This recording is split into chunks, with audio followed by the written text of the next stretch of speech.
Welcome to an Edge Factor virtual workplace experience. Today, Michael shows us around the King County Equipment Maintenance Shop. We'll be looking at the following chapters. Chapter 1, Tire Removal and Brake Check. Chapter 2, Heavy Equipment Lift Jack. Chapter 3, Truck and Coach Fabrication. And finally, Chapter 4, How to Use a Scan Tool. Let's dive in.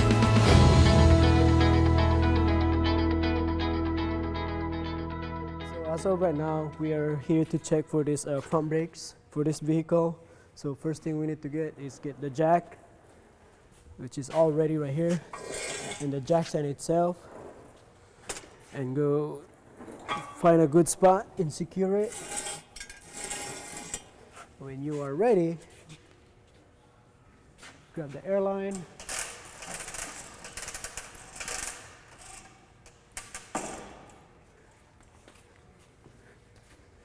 hook it up,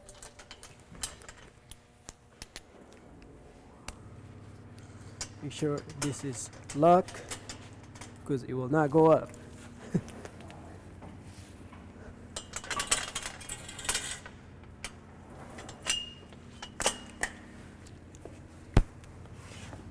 Get underneath.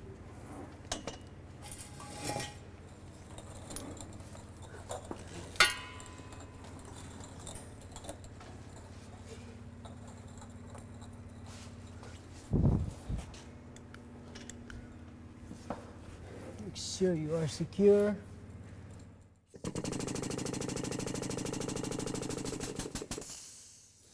Then you grab your jack.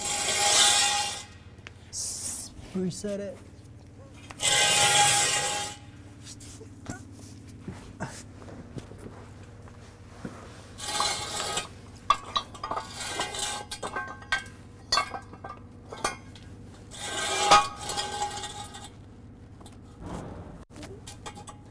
Sure that is secure. Check the other side.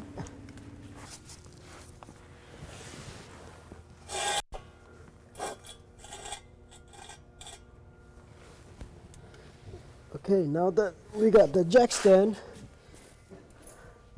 we can lower it, make sure it's seated properly.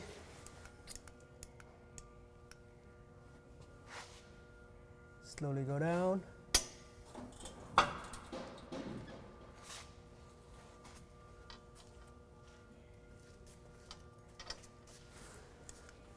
Okay, now we are ready to take out the tire. Okay, this is all ready, it's gonna be loud. First thing, get your safety gear, glasses, protect your ear. Good. It's gonna be loud in here.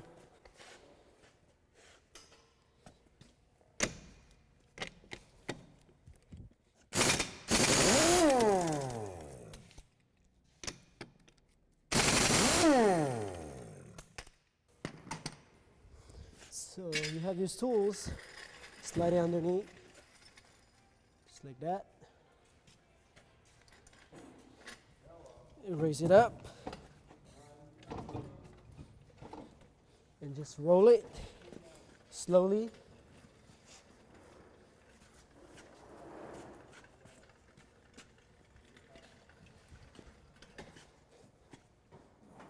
So once you remove the tires, now we're ready to inspect the brakes. First thing first, make sure all the wiring is good, tuck in, airline is good, no signs of crack or leaks, and inspect the rotors. Okay, one thing to look for on the rotors is the hot spot, commonly caused from over braking, creating heat, creating that hot spot on certain spot on the rotors.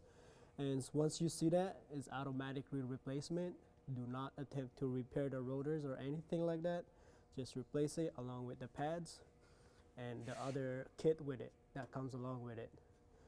And if you do see it, make sure you always check all of it and make sure that they are still in good condition, or it needs to be replaced as a whole unit itself But yes, definitely check for those and make sure everything, the harness in the back still tuck in for the mounting bracket.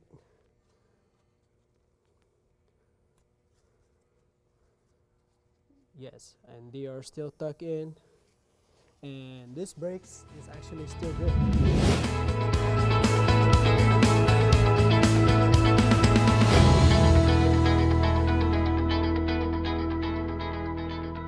Okay, one of the things that I learned from this apprentice program is make sure that the tires is secure on the jack itself.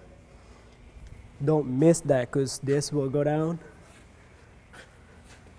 Make sure all the wiring is loose as it goes up. And make sure everything is connected, nice and tight. And you just don't check one, you check 4 of them. Make sure that it's really secured before you go up.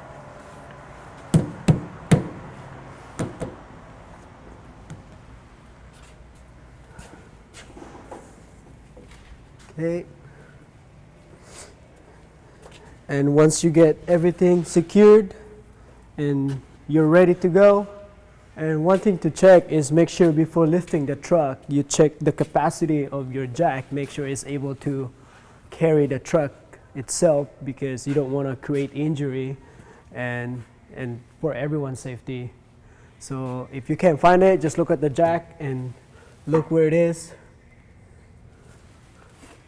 and make sure it's capable of lifting the truck before you do anything. Here's the main switch, and you can just either 4 at the same time or 1. It's depends on what you're doing. So whenever you're ready,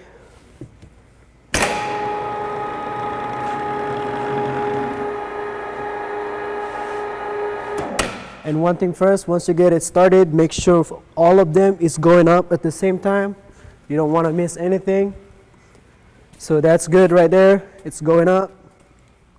The back side, it's going up. So that's really good. Make sure all the wires still tuck in. Just for safety, you always have to make sure that everything is secured before you go up and race this truck. And once you're ready again, you're ready to go up.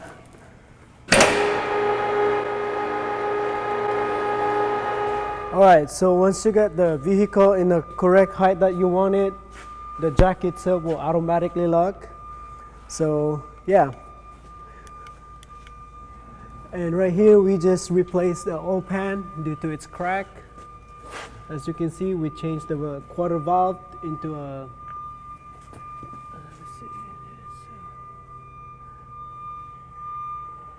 yeah, make sure while you're at it, make sure you check for any obvious damage that needs to be replaced. Make sure everything is stuck in. It's good. Everything is good. Okay, once you got everything inspected, you can now lower the truck, and you pretty much press the down button and automatically unlock itself.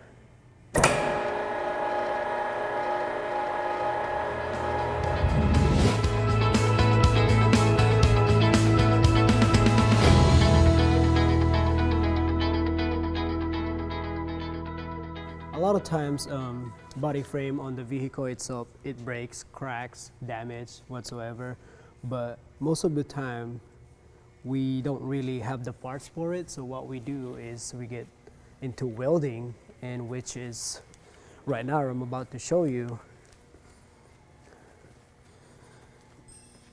Yeah, so first thing first, make sure you have the proper gear, gloves, the welding helmet. That's really important. And due to a lot of cracking on the heavy duty truck, we do get involved to welding, torching, grinding. So that's all common factor when it comes to reinstalling the truck itself to get into the road. So now we have all the welding set up right here. So now we're just gonna plug it in and turn on the welder itself. So we have already pre-set up everything. Make sure you plug it in.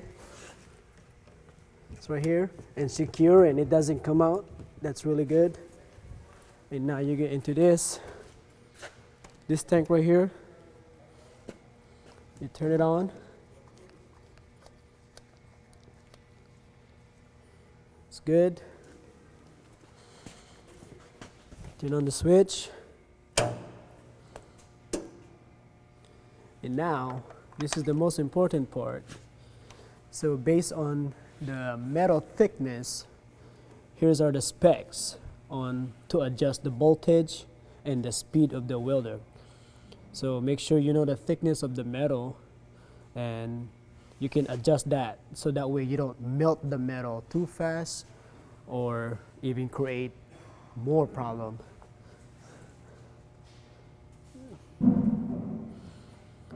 So right now we are good.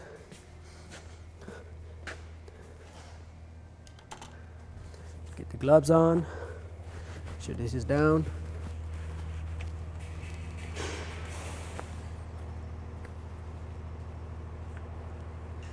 Gloves on. And one thing, the most important thing when it comes to welding is make sure you have a good ground, because if you don't, your welding is not going to be looking good. So a good ground, one way to make it is, grind it to have a better metal to metal contact instead of metal to rust, and it's not a good ground. Clip it on. Thing secure. Good. Okay, now we are ready to weld. Ready?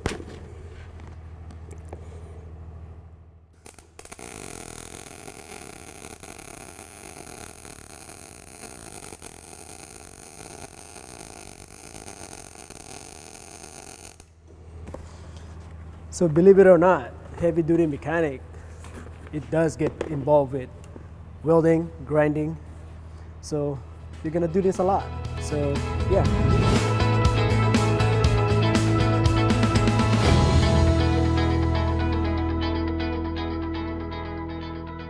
When it comes to heavy duty, technology is no different from everyone else. Everything is changing.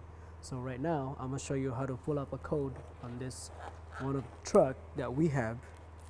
So let's go.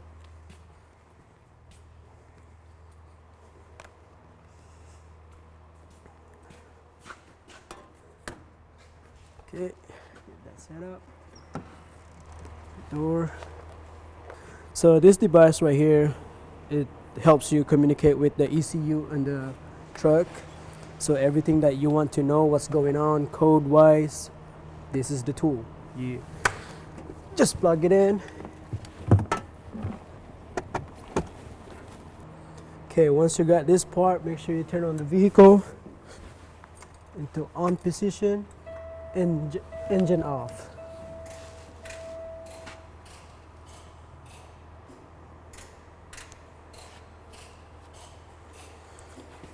And now we access and see what code we got.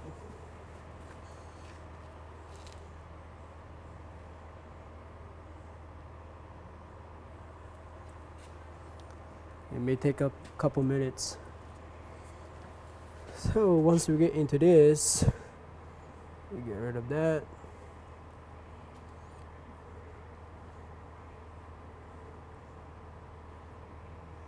And if you want to know what's the code, it'll be right here.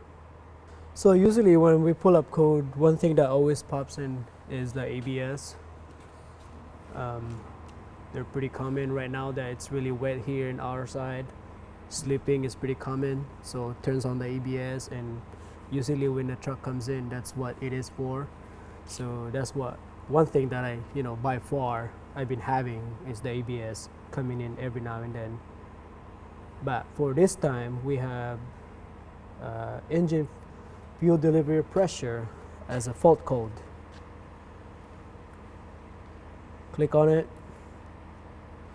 and you check the freeze frame. Freeze frame is basically when the code turns on. It tells you when, and it tells you a lot of different time, temperature of the coolant, and why did it happen, and how many times it happens, so that you kind of look into that, so that way it kind of help you pinpoint what's the problem with the fuel delivery. It could be just simple as electrical, but you still have to check this to help you with diagnostic.